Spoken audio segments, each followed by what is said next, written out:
কিছু করার চেষ্টা। কেউ পরিবার থেকে সাহায্য পায়, সহযোগিতা পায়, আর এমন কেউ আছে যে পরিবারের চাপ দেয় যে তুমি এসব করতে পারবে না।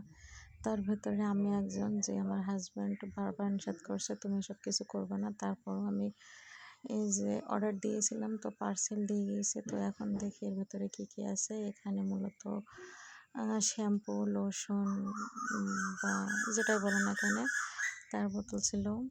আর ওইটা দেখতে পাচ্ছেন যে ওখানে টোনার আছে। আর এখানে দুটো, একটা এসেনশিয়াল তেল আর একটা প্রিজারভেটিভ আছে, যেটা দিয়ে আমি মূলত কাজ করি, যেটা আমার গ্রামে বা আমার পাড়াতেই আমি তৈরি করে বিক্রি করি আর কি।